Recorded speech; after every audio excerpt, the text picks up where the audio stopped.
За Аригун подкастын маань юу Аригун подкаст. За кино зах зээлийн базаа нэвтрүүлгийн маань шинэ дугаар энэ хүрээ. Хорт хийх бүрдүүлжирчээ. Кино зах зээлийн базаа нэвтрүүлгийн маань шинэ дугаар эхлэхэд бэлэн боллоо. Тэгээд энэ дугаарын маань ивент тэтгэгчээр 88 Films application маань хамтран ажиллаж байна.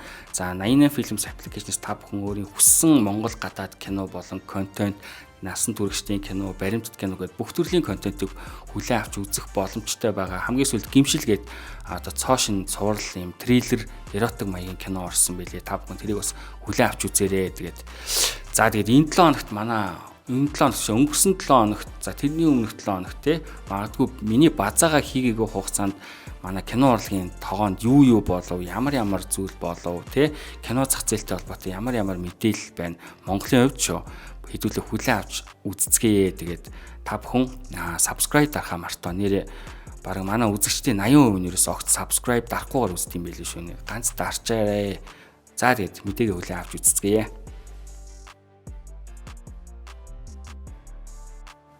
За кино зах зээлийн базаагаа утгагүй нээлттэй их кинонуудаас эхэлсэн зүв байх гэж бодож байна.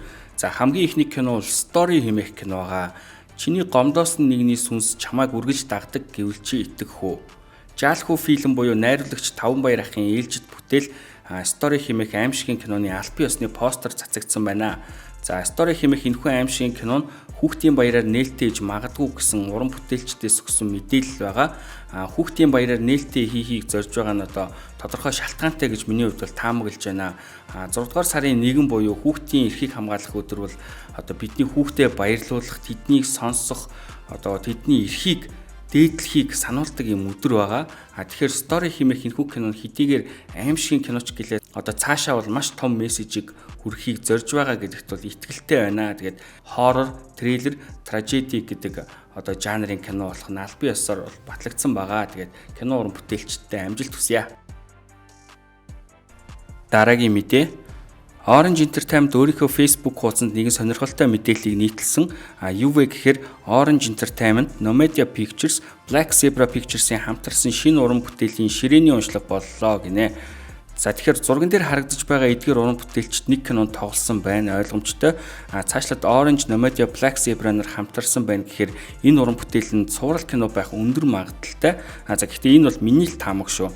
Нэг онцлог зүйл нь фантастикийн баяраа сууж байна. Тэгээд баярааг бол сүүлийн жилүүдэд фантастикийн киноноос өөр уран бүтээлд бол огт хараагүй.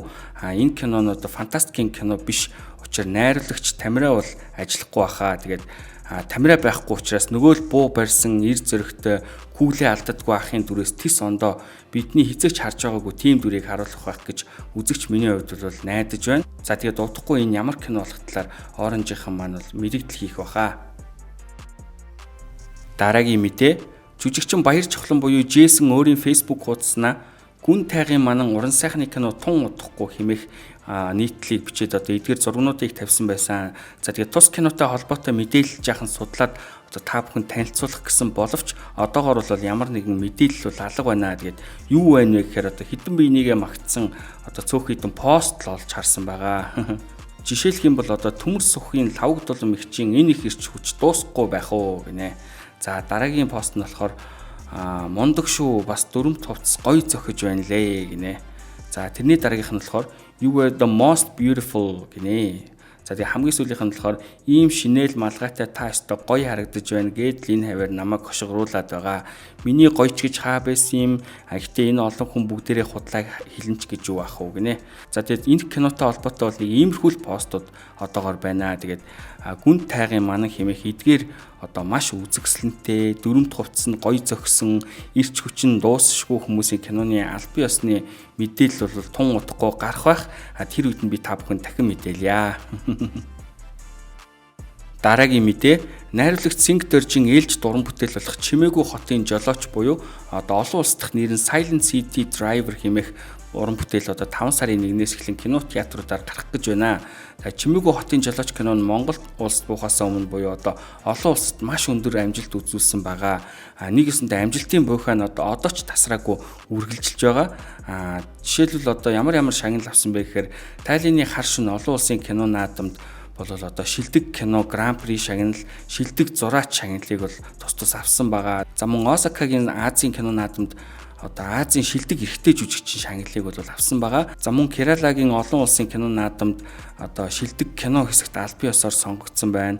Чикагогийн Азийн кино наадам, Удины Алс дорнодын кино наадам зэрэг одоо наадмуудад бол аль бие ёсоор сонгогдсон байна. Asian Movie Pulse-ийн 2024 оны Азийн шилдэг 30 киноны нэгээр бас шалгарсан байна. За тэгээд өнөө цагийн хамгийн шилдэг найруулагчдын нэгт зүү ёсоор багтдаг Синкторж найруулагчийн киног бол үзэгчид хуруу даран хүлээж байгаа гэдэгт бол итгэлтэй байна. За кино зах зээлийн базаандаа бол онцлог мэдээ гэж шинэ болон нэмсэн байгаа. Энэ удаагийн онцлог мэдээ гэх юм бол жүжигчин Эрхэнбаяр ахын хамгийн анхны битаж продюсерээр нь ажилласан Галбинга хэмээх киноны постэр цацагдсан байна. За мэдээж энэ кино бол мелодрам төрлийн кино. Дөрүүдэд жүжигчин Наран Солон, Эрхэнбаяр, Намун, Эзэн Мөнх, Төмөр Батаргай гээд маш олон чадварлаг уран бүтээлчид оролцсон тоглосон байсан. За тэгээд киноны хамгийн нэг онцлог чухал зүйл нь бол энэ киноны зохиолыг төрийн шагналт Монгол улсын урлагийн гавьяа зүтгэлтэн Шагдар сүрэнгийн Гүр Азаргай бичсэн гэдгээрээ онцлогтой байна. Тэгээд мэдээж Эрхэнбаяр ахын хамгийн анхны өөрийн гар бие оролцож хийсэн кино гэдэг утгаараа миний бол сонирхлыг бол маш ихэд татж байгаа. Тиймдээч миний бие одоо Эрхмэн ахыг өөрийнхөө Аригун подкастт дөрж оролцуулж одоо түүний шинэ уран бүтээлтэй холбоотой халуун яриа өрнүүлсэн байгаа. Үзэгч та бүхэнд одоо тун утгагүй хүргэх болно. Хүмүүс ч нэг киног ингээл хүнд зориулдаг гэдэг ч юм уу тийм бас бодож хийдэм билээ шүү дээ зарим хүмүүс. Та энэ киног одоо ямар нэг зүйлд зориулж энэ киног хий гэсэн санаа гарсан уу? Ер нь эсвэл зүгээр л кино хийж үзье гэж бодсон уу? Ах нь одоо анх удаа өөрийнхөө хамаар танай энэ подкастт одоо хэлье. Би бол одоо дардан яваагүй миний амьдрал. Ах нь салсан нийлсэн амьдрал байгаа. Гэхдээ энэ бол бүгд л яг үндэ хэлэхэд би надаас л болсон. Би бол хэзээч эмэгтэй хүнийг эсвэл одоо юу гэдгийг хамт нэг гэрт амьдарч исэн эмэгтэй хүн хань тухайн цаг үедээ ихнэр хань гэд явж исэн эмэгтэй хүнийг бол би хэзээч муулахгүй. Яагаад гэвэл энэ бол зөвхөн надаас л болсон асуудал. Миний буруу бас. Тэгэхээр энэ бурууг бол би хүлээдэг. Нэг хоёрт нь одоо миний амьдрал яг энэ галбин гэдэг энэ шуу шиг. Бүх юм бүрэн бүтэн энэ амьдралыг ингэж эвлүүлж, нийлүүлж. Тэгэхээр яг энэ нөгөө ярихад энэ амьдралдаа болон одоо хандаа зориулж л хийж байгаа. Галбинга кино энэ оны 5 сарын 8-наас эхлэн бүх кино театруудаар гарч эхэлнэ. Тэгээд кино багийнхан дамжилт хүсье. За дараагийн мэдээ бол театрын жүжигтэй холбогдож байна. Базаа бүр дээрээ театрын жүжигтэй холбоотой мэдээ оруулж байгаадаа миний хувьд бол маш баяртай байгаа. Тэгээд яг одоо Эрдэнэкат Про театрын 7 дахь жүжиг болох Сүүлчийн бороо метадрамын жүжиг тоглогдож байгаа юм байна. Тэгээд Оросын Бурайд алдарт зохиолч Александр Вампиловын алдарт Нугасны ан жүжигийн зохиолыг одоо метадрамын хэлбэрээр шинжилэн төлөвлөж байгаа юм байна. Нугасны ан нь одоо түүний хамгийн алдартай бүтээлүүдийн нэг бөгөөд жүжигчид болон театрын үзэгчид өндөр үнэлдэг бүтээл юм байна. Гиснээс одоо энэ жүжигийн урилгыг бол яг энэ Про театрын Нугас надад хүрэлцэн ирж хүлээлгэн өгсөн байгаа. Тэгээд маш сонирхолтой санагдсан. Про театрын залуустаас амжилт хүсье. Тэгээд ерөнхийдөө Про театрынхан бол 2014 онд Оросын албаны улсын Санкт-Петербург хотын театр урлагийн академиг төгссөн нэг ангийн одоо 6 залуус байдсан билээ шүү. Тэгээд өөрсдийн театрыг байгуулсан өнөөдрийн Про театр юм билээ. Тэгээд та бүхэнд амжилт хүсье. За тэгээд ойрд нээлттэй их кинонуудын талаар болон одоо жүжигтэй холбоотой мэдээллүүд бол энэ хүрээд дуусаж байна. За тэгээд дараагийн мэдээлэл болох одоо урлагийн тоогоороо өнгөж хардаг энэ гэрээр сони юу байна болон маань хэлж байна. Энэ ундарма энэ гэрээр сони юу байна? Хамгийн ихний мэдээ бол Улсын драмын Эрдмийн театрын 2 жүжигчинтэй холбогдож байна. Тус 2 жүжигчинтэй холбоотой мэдээлэл өнгөрсөн 7 хоногт бол сошиал орчинд нэлээд сэвэгдлээ. Тухайлбал жүжигчин Алтан гэрэл номуунаар хөдөө орон нутагт ажиллаж амьдрангаа хөхтүүл хэмээх төслийг санаачлан хэрэгжүүлж байгаа талаар би бол өмнө өөрийнхөө базаагаар бол мэдээлж байсан. За тэгсэн юу болсон бэ гэхээр сэтгүүлч Ганчмэг өөрийнхөө Facebook хуудсанд нэг ийм нийтлэлийг оруулсан байгаа. Анх театраар үзүүлээд л хөдөг зоригт нь үнэхээр догдолж байсан юм. Үнэхээр 211 саяыг аваад хөдөө очиж контент хийх нь зайл байсан юм уу? Новчнууд нэрээ арай л дээрлэхэж байна. NSO гэ нийслэлийн соёл урлагийн газар гэсэн үг. За гэтэл цагдаагийн алба хаагчид хөдөө суманд 5 жил гэмт хэрэгтнүүдтэй хөөцөлдөж үүлээ үзээд 20 саяыг л авдаг. Зарим залуу төлөөлөгчид 5 жил гүрийх гэж яваад эхнэр хүүхэд нь хүлээж дэвчгүй салж 20 сая мантай бутарч байна. Гэтэл жирийн жүжигчид гэр бүл болохоор 10 дахин ихийг өгөөд ард түмнийг хуурах шоу хийлгэж байсан бол үнэхээр хилэх үг алга. Ямар нэг ингэж татварын мөнгийг цацаад байгаа юм бэ? Ямар хэмжүүгээрээр сонгосон тодорхой биш.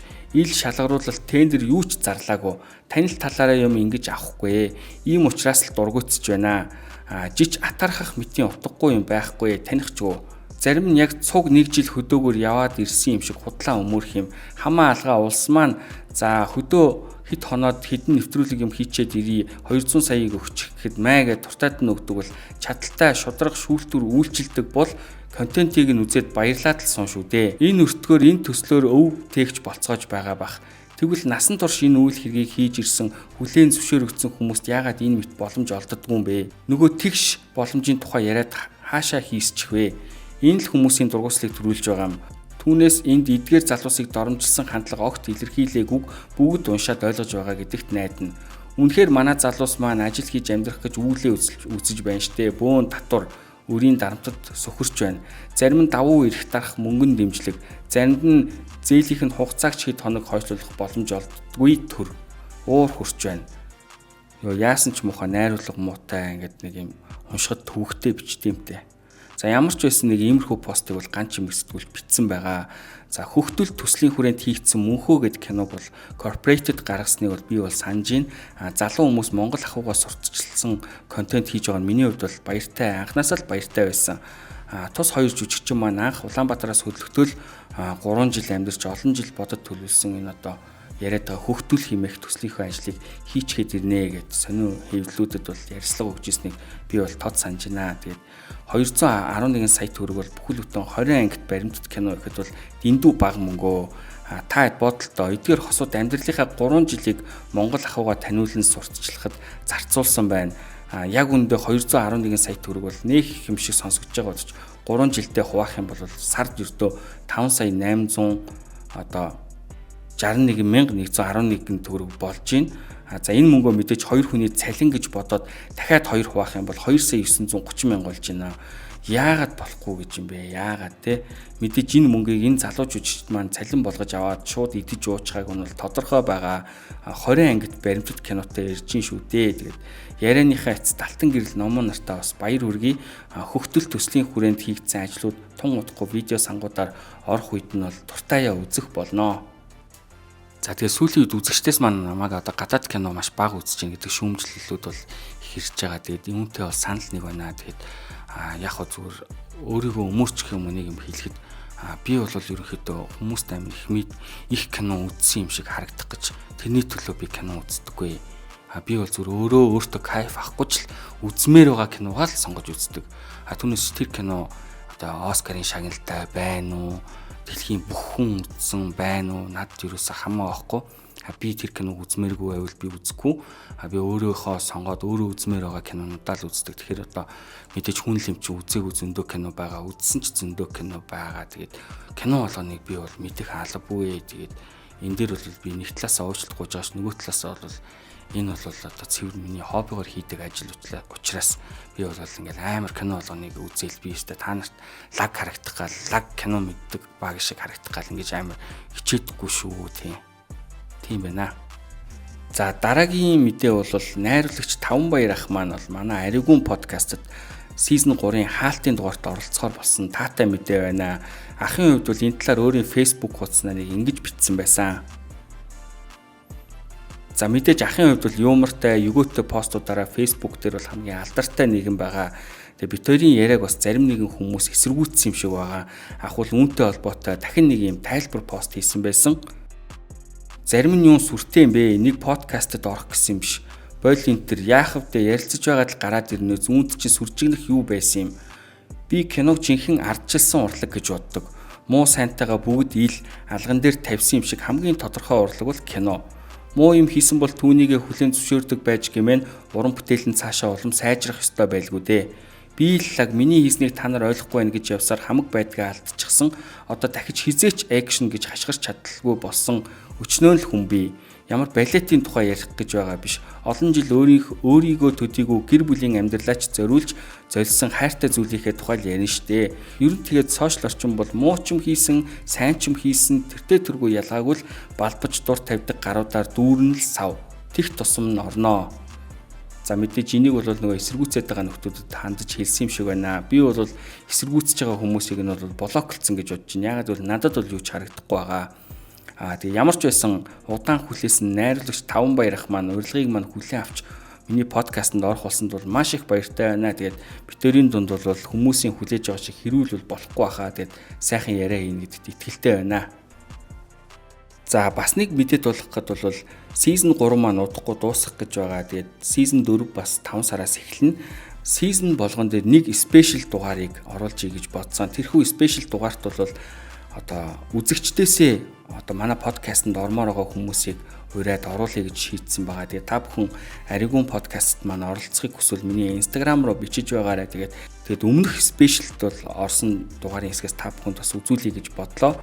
Нандагийн хувьд бол одоо ер нь Монголын кино урлаг ямар түвшинд яваа вэ чинь юу? Миний бодлоор бол зах зээл бол тийм айхтар жижиг зах зээл бол биш. Яг гэвэл кино яг хийгдэж байгаа яг давтамж нь бол айгүй ойрхон. Тэгээд ер нь 7 хоногт ч гэсэн нэлээ олон кино гараад байна гэж бол харж байгаа. Яг миний бодлоор дахиад бол хөгжих шаардлагатай. Гэхдээ яг тэр хөгжиж байгаа яг замналдаа орчихсон л явж байгаа гэж бодож байгаа. Тэгээд ялцчгүй оролдож ижил яг болохоор одоо яг оролдлогоо игээл явж байгаа мó гэж боддог. Гэхдээ эхнээсээ оролдлого нь амжилттай болоод байна уу да гэж бас хараал. Жишээлбэл одоо баага болгосон биш тий. Одоо Монгол киночд бол зах зээл маань жижигэн гэдэг харин баага болсон кино бол дэлхийн зах зээл рүү гарчлаа шүү дээ тий. Тийм баага болгосон үзээд өстой гоё мэдрэмж төрсөн. Нэг нөгөө Францын нэг найруулагч нэг алдартай ишлэлээд кино урлаг бол хоёр зүйлийн нэгтгэл юуг үзүүлэх вэ, хэрхэн үзүүлэх вэ гэдэг тэнгүүд яг бага болгосон бол яг хэрхэн үзүүлэх вэ гэдэг ажлаа айгүй сайн хийчихсэн кино юм шиг. Тийм. Тэгээд одоо яг киноноос гадна бага болгосны яг зөвхөн дундаас бүрдсэн CD нүртэл ингээд Amazon энтер дээр eBay энтер дээр зарагдаад эхэлсэн байлээ. Тийм харсан. Ер нь л айгүй үнэн л кино байсан. Тийм. Танаа үеийнхэн бол ялангуяа яг тийм амар тусгал болсон уу тий? Тийм. Тэр нөө писэний хэсэг байсан шүү дээ. Тэр писэний хэсэг бол яг л байсан. Ер нь бол ихэвчлэн яг өсвөр насныхныг харуулж байгаа монгол кинонд чинь диалог нь жоохон химэлтэлтэй байх гэдэг. Ер нь яг жоохон ингүүл илүү яс зүйтэй, ингүүл илүү яг дэлгэцсний урлагт ингээд тохиромжтой гэд яг тэр бол яг амьдрал дээр ямар байдаг яг тийм биш тий. За тэгээд та бүхэн Аригун подкастт орохоор бол над руу холбогдоорой. Тэгээд яагаад заавал олонний танил хүмүүс л подкастт орох ёстой юм тийм биз дээ. Би бол ялангуяа үзэгчдийнхаа санал хүсэлт үгийг сонсох бол маш дуртай. Тийм болохоор season 4-өөр үзэгчдийн дугаар дахин ирнэ. За тэгээд кино зах зээлийн базаа маань энэ хүрээд өндөрлөж байна. За дараагийн дугаараар хэдүүлээ бас ямар мэдээлэлтэй уулзах би бол ингээд шинэ дугаараа хийсний маргаашнаас эхлээл мэдээллүүдээ бэлдээд эхэлдэг байгаа. Кино уран бүтээлчд маань бас над руу бас кинотойгоо холбоотой шинээр гарч байгаа уран бүтээлтэй холбоотой мэдээллүүдийг бас явуулж болно. Би та сайхан нийтгээд яриад өгнө. За тийм байна. Тэгээ сүүлийн үед бас нэг зүйл хэлэхэд бас Facebook-ын маань даагчид одоо 75,000 76,000 жилүү болцсон байлээ. Тэгээд ерөөхдөө ингээд даагчтай амир хэсгийн хэрээр одоо маш хэрүүл ерөөсөө бүр тасархаа байцсан байна. Бүгдээрээ гоё хоорондоо эвтэй байя тий. Гоё юм бүгдээрээ гоё юм амар тайван амьдарцгаая гэж одоо нэвтрүүлгийнхаа төгсгөлд уриалж байна. Тэгээд дараагийн дугаараар уулзтлаа баяртай үзэгчтэй. Ивент тэтгэгч 88 Films